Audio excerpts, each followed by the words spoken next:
In today's conversation, we met with Nick Dahm, who is the CFO of Salesloft.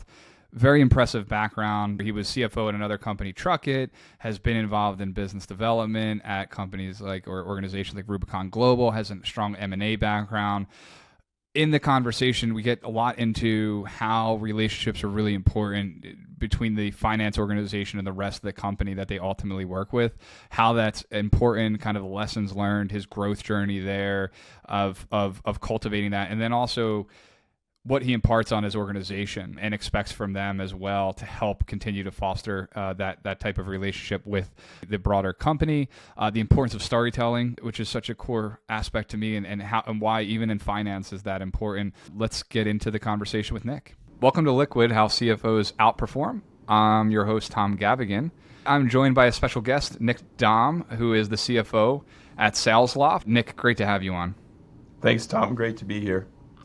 Before we go into some of the maybe the meatier parts of the conversation, Nick, I guess we'll kind of start off with some foundational questions and kind of get a little bit better understanding of your background and your current position. So with your current role at Salesloft, the company that's gone through changes and different investor changes there, how has your perspective on the CFO role evolved, I guess, in your time thus far at Salesloft? Yeah, Tom, it's a great question. I would say like some things have changed, and then there's things that haven't changed as far as the finance role. It's still, very much being a strategic partner, informed by data, producing and analyzing data, and then ultimately, driving a financial outcome. But I do think over the time that I've been at Salesloft, which is a little over 3 years, and also, during that time we had a financial sponsor, Vista, come in. There's been an evolution, not just of the finance role, but also like in the category that we're in software. And so similar to like the approach to growth, where growth used to be, growth at all costs was the main strategy, and growth was kind of this end all be all. That's no longer the case, right? And so now businesses and very much the CFOs are taking a more balanced approach, kind of marrying both growth and profitability. So that's where you get the focus on a rule of 40 or rule of X. Investors ultimately, they want these businesses to be self-sustaining. And so timelines are shorter than what they used to be, like runways are shorter. Cash management is far more important. And like those are all things that kind of fall on the CFO to lead that change or kind of lead the charge there as well, determining that right balance. The world has changed from grow at all costs to control that cost. I think that is one of the things also our respective companies share in common is that investor control and private equity involvement. How do you keep a balance on the long-term value creation, right? Whatever that time horizon is, as it might vary by investment holding, but how do you balance that long-term versus kind of the near-term results that you're trying to also get to quarter for your investors? I think it's one where you're kind of working backwards from those ultimate objectives. Right, so you have these North Star goals or these these long-term either projections or targets, and then we have to take a step back and say, okay, what does that mean when we break it into the next 12 months or even the next 3 months? And I think that a financial sponsor or private equity, that's what they're looking for, right? So I'd say for all of us, for every business out there, like the bill comes due eventually. And when you're owned by financial sponsor, it's a bit clearer about that being probably a 3 to 5 year hold. So yeah. I kind of appreciate working in that context. It's a good point. It's a little more concrete. Everybody's kind of on the same page. Obviously, publicly traded, you have a lot more stakeholders, a lot more shareholders, and they have different timelines and objectives and so on. So you're kind of also balancing that. So I think that's a real fair point. One of the things that we talked about in our prep call was about how your viewpoint on what finance is and what it should be. And one of the things you said is you wanted to move finance from being a scorekeeper to really kind of being a coach. And I think a lot of times that is maybe what is the perception. Finance is synonymous a lot of times with accounting. Accounting is synonymous with scorekeeping. What are some of the concrete ways you've shifted the mindset of your team to adapting to being more of a coach as opposed to just being a scorekeeper? To your point, with accounting, we're very much viewed as, you're closing the books, you're talking about what happened. I don't view that as particularly strategic, right? It is absolutely necessary. We have to be able to do that, but it's not really driving or adding value. I had a good friend that was here that was the CFO, and he used to talk about, I don't want to report the news. I want to help make the news. That's why I think about like being a coach or a trainer and like actually having some skin in the game. And so what I've done is I've tried to kind of instill that in my team, right? So we've hired people, or we've cultivated within our employees like kind of a high degree of curiosity.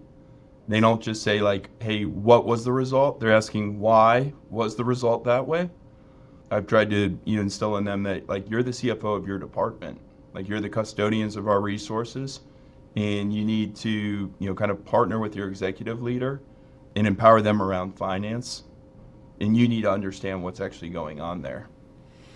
And the why is the important part. I think the what, the result is the what. And that's sometimes not easily understood by people who aren't in finance. The dollars and cents sometimes don't make as much sense to some, like it may mean to you and I. And it's important to kind of make that connection. One of the things that I thought was really interesting is that you emphasize storytelling. And I think that's one of the biggest attributes that I think people can really grow and cultivate in others. And we talked about how like Kobe Bryant, he is a top 10 things that people should do, which I'm a big proponent of. And one of those is storytelling. Why would a basketball player care about storytelling? That's how you get your point across, right? And that's how you kind of learn and teach simultaneously with others. So can you share how you've used storytelling to get different teams on the same page and working towards the shared objective at hand? Yeah, no, I love the idea of like a shared objective there. Right, and because too often, like you'll see a CFO or finance leadership will produce, a slide, and it's got 200 data points on it, and everybody's trying to understand, okay, what are you actually trying to drive here? What's the true story? I think all of us connect with story, right? Think about like the epics, and you think about like kind of the narratives that we build around our own lives, and I think people embrace that when it comes to a company as well.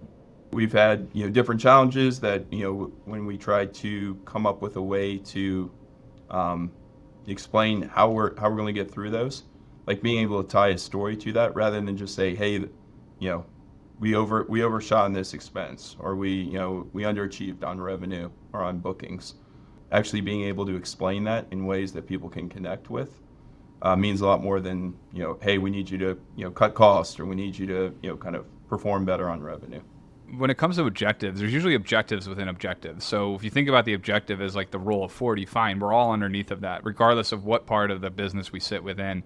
But there's objectives within that, right, that we all own and manage in our various business lines. That's important that everybody is on the same page, is aware. I sometimes think that sometimes is missed. And if that's not clear, then it does become confusing, I would say, right, between finance, who ends up kind of helping kind of score that and measure that, versus those that are ultimately impacting that. I think also in companies like our own, we are both in tech, we're high growth companies, both Kyriba and Salesloft.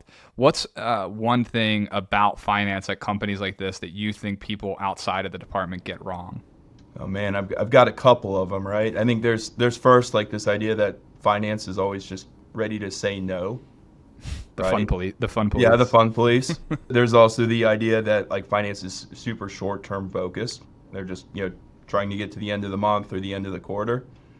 And then I think probably the other one is that like finance is only focused on the numbers, right? And I think that this is really like we already talked about narrative, but I think there's like a relational component here and a strategic component that's really kind of marrying both like the narrative, the strategy, and the numbers together.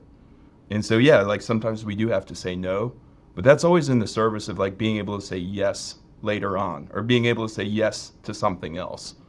And then, yeah, sometimes we have to be very focused on like how we're performing at the moment. We can't just all say, hey, I'm sure you'll get there in 3 years' time or 5 years' time.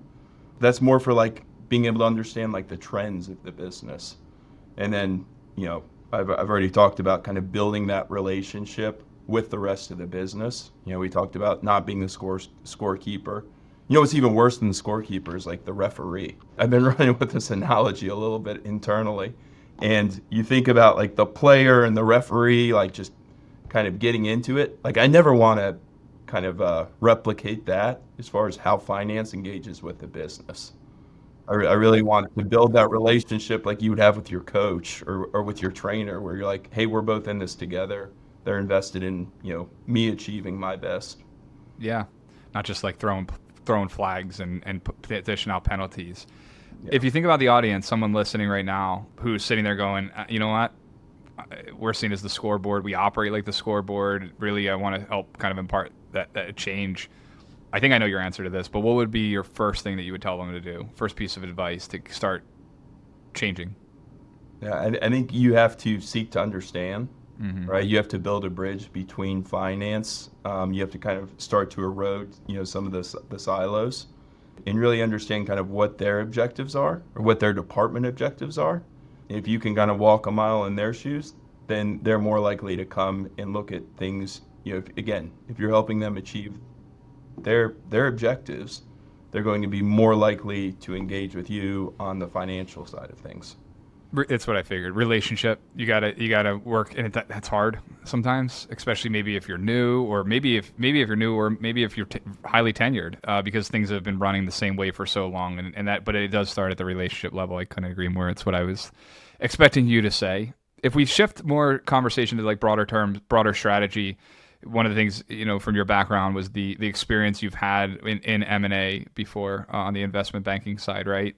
Are there practical tools, processes that you've brought from that background that you think impact how you are as a leader now in the technology space, working as a CFO, that others should adopt?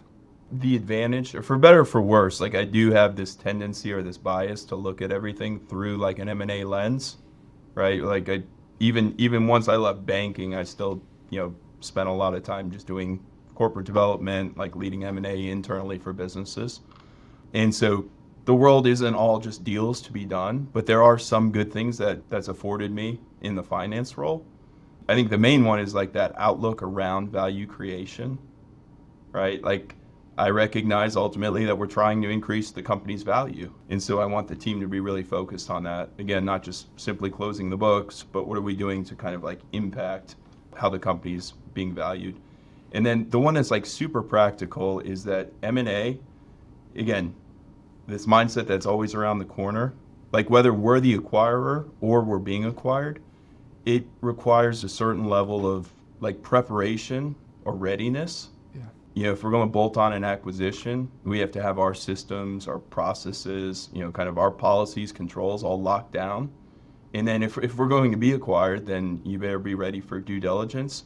That state of preparation, that state of readiness, I think is really forced me to kind of address things now in the near term that otherwise I might be more inclined to kind of say, hey, we'll get to it eventually. Yeah. When you think about that, though, right, as a finance leader, you're the one that's sitting there recommending and helping kind of design the future, helping kind of shape the approach to build the valuation. At the end of the day, that's what that's what Salesloft's goals are. It's not to stay at the current level that you're at. It's to grow to a certain level that puts you in a different category within the market. So in those types of situations, like how do you ensure that the guidance you're giving, the approach you're taking, the strategy you're devising, how do you ensure that gets adopted or pushes through to adoption and not just maybe pushed aside, by someone else? For example, one of your peers, the CRO, right? If you're looking at growth opportunities and, for example, and the CRO just goes, nope, I got it. I'll take it from here, Nick. I don't need your input for something like that. How do you ensure that things are being kind of leveraged and used in a collaborative way? Data is at like the corner of that discussion. So, being able to produce, a basis for your recommendation or for your suggestion that's like grounded in reality, grounded in the current facts, I think is, and again, being able to tell the story with that data so that there is a narrative there. What I also try to do is really kind of narrow my focus a bit. So if I go in and I engage with our CRO and say, hey, here's 20 things that we need to work on, or here's 12 things, or even here's like 5, I think it's too many. So again, going back to the whole coach analogy, like I don't know if you've ever had like a golf lesson, but they pretty much I need one. If you have a tip, I could use one. Same. But they pretty much, you can only hold like 1 or 2 things in your brain at any given time. If I'm partnering with our CRO, it's hey, here's the top two. And like we can get to those. And then once we address those, then we can move down the list. But that I found to be way more collaborative than if I kind of upload like a huge laundry list. Double click on that though, because folks like yourself, you'll know that there's 10 things that can and should be done, but you're right. In order to actually see movement, you need to keep focus, right? Which also means you can't lose focus of the other things. At some point, they do come back. I mean, how do you balance that and ensure that you're not getting completely diverted, say, on the top two things, and that the other 8, come around at some point, and then you can kind of focus on them? How are you ensuring that those are kind of not missed as well? Yeah, I've seen like way too often, like where there isn't prioritization, that those 8 things have a way of turning into 10, and then the next day they're 12, and you never actually resolve any of them. Like you have to keep the list running. You have to have an idea of like where you're going to go next, but you truly have to close out the top things in order to move on. And so that requires like being a bit ruthless and saying like, hey, we know we need to do everything here, but realistically, I can only do 1, 2, 3 at any given moment. Yep. You have to keep reality in check. You have to enforce. And one of the things I always preach is, acknowledging the change, albeit incrementally. Of course, if you got all 10 things done at once, it'd be monumental and you would notice it. You would obviously notice it. But what you can also notice is incremental change as well when you're tackling these piece by piece in a pragmatic way. And that just requires alignment, relationship, like you said earlier. Part of that change, though, or part of how what impacts those types of priorities is change. And I'm sure what we see in our market is what you see as well, which is like every day is a different day. Change is the only, the only constant is change at this point, where everything's different, both at a macroeconomic level, as well as I'm sure internally and organizationally. How do you keep your team engaged, keep your team motivated, especially in times of challenges and change like we're constantly going through? I've had some great leaders, great managers in the past, and I've had some that are not so great, right? And so there's been a lot of learnings that I've kind of incorporated over 20, 23 years. I will share here at Salesloft, like our culture is extremely strong. That I already mentioned that there's been a lot of change over the three and a half years that I've been here, but the culture has held up, and I view one of like my greatest responsibilities as kind of nurturing or protecting that culture for my team. So we have very much what I call like a radio-friendly, like no jerks policy here. Yeah. Right. So low ego, and so again, protecting that environment where my team like actually comes and enjoys working with each other. I truly count some of the team members as like real friends, and I'm on great terms with the entire department. The second part, and this is more for me, but I think it's worked out very well for the sort of profile that we hire for and that we have here, is that we've tried to create an environment of constant learning. I'm constantly learning, and the team under me is like seeking out new opportunities, trying to take on more. I hate it when somebody leaves, but typically when somebody does leave, we end up backfilling them internally with somebody else. That's great. Yeah, and I think it's provided like a even if there isn't like a opportunity to move somebody up, them like kind of creating greater expertise or being able to lean into something new. Those are the right sort of employees for us here at Salesloft. I think that goes down to relationships, like you're saying. It's not just about relationships externally; it's also maintaining the ones within your hierarchy, within your own organization as well. I think part of it also is what you also talked about is ensuring that you're all aligned to the objectives and the underlying why, right? Because things do change, and a lot of that we can't control.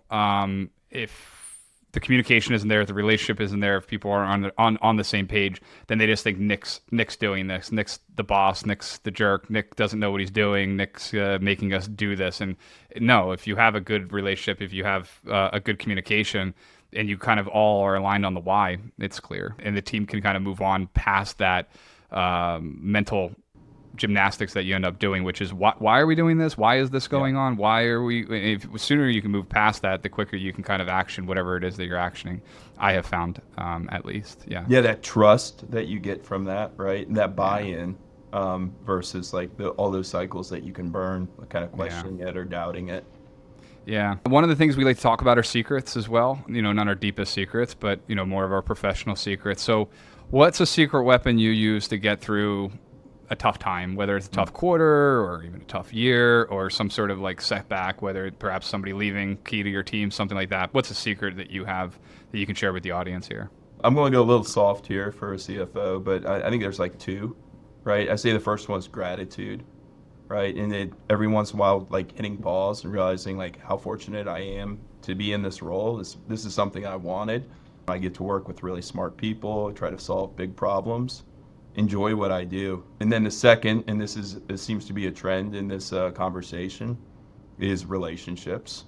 So those smart people are also people that I enjoy. Even in the bad days here, in the tough weeks and the ugly quarters, I get to do it alongside friends.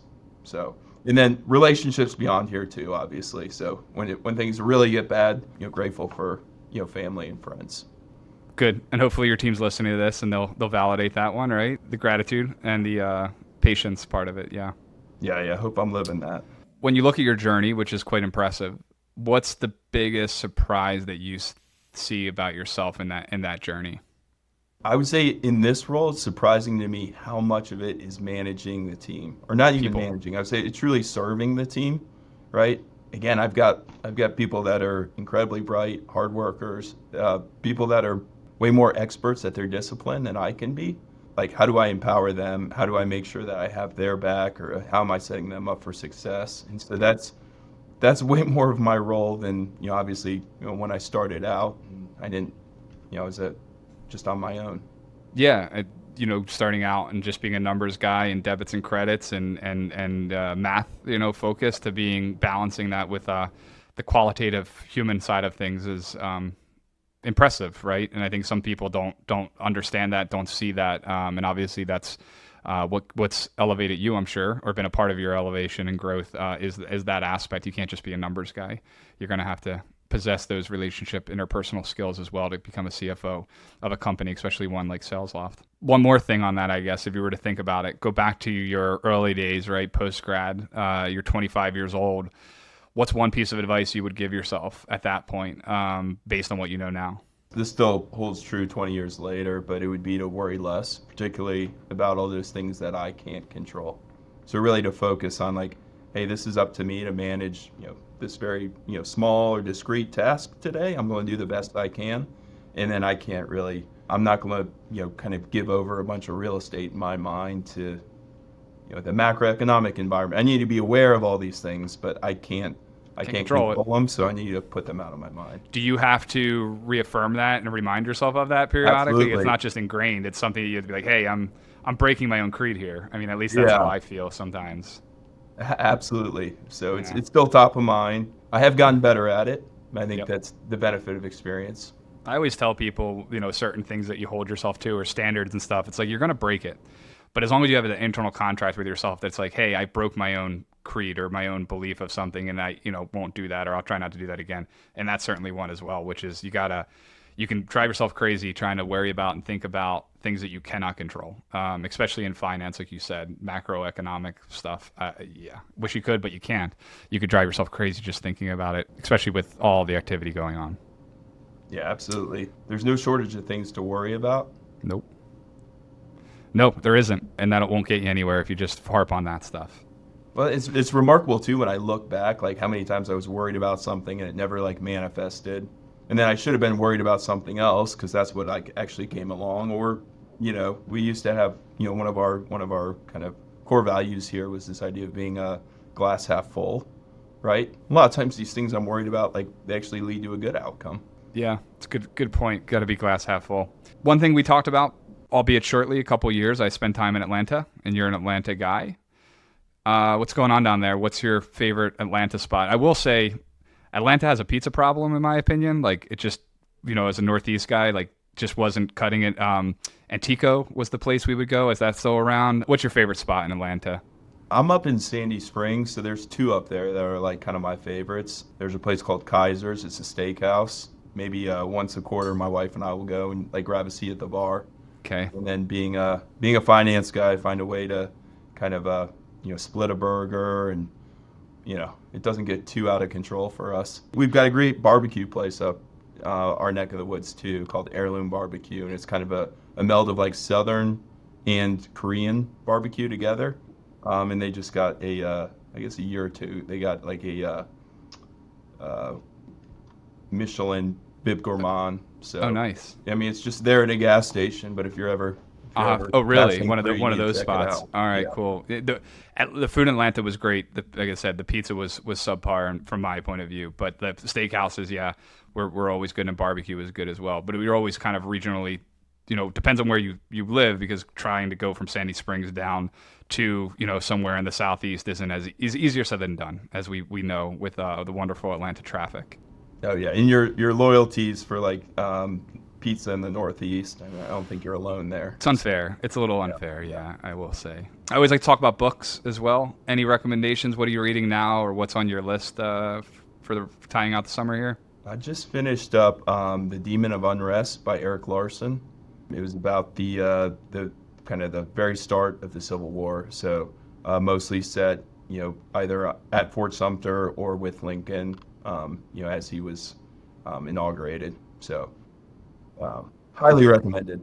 Yeah. I'm always like, oh, add it to the list, and I do. I mean, the list is quite long. I am a Civil War guy, though. One of my favorite books is Killer Angels. If you ever read that, I mean, it's like one of the best Civil War books in my opinion. I've read that in one sitting on a plane ride actually from Philly to San Diego. I always remember cover to cover. I've never done that for a book. Yeah, and that one's one. So I'll definitely add that to the list. Yeah. Any parting thoughts? Any final words? I guess before we close out here.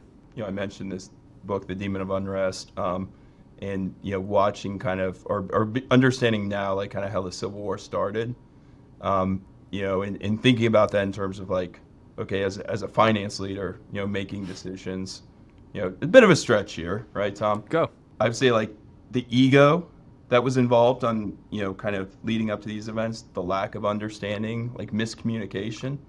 I think about that in terms of like, okay, how am I breaking those down, as a leader in this business, right? Hopefully I'm lowering my ego. Again, hopefully I'm seeking to understand, and then using information, like in being able to communicate that effectively. So, not saying we would stop a civil war from happening, a little food for thought. But at least you keep the civil wars at rest within the internal company as a CFO, kind of, because your feet is in every camp and you're involved in all of that. And actually, it's, when you think about it, right, when you said it, you're a CFO of a company, you're a CFO of your family, you're a CFO of your personal life as well. I think you said yourself, I think you're the co-founder and CFO of your founder of your family is the way you put it, which I think's a good way to look at it. You're a CFO 24 hours a day, no matter what. Well, Nick, really do appreciate you taking the time. It was a good conversation. Really interesting to hear your point of view, especially how you balance the opportunity that you have there at Salesloft, the short-term kind of growth strategy, the long-term objectives that you're trying to hit, and making sure that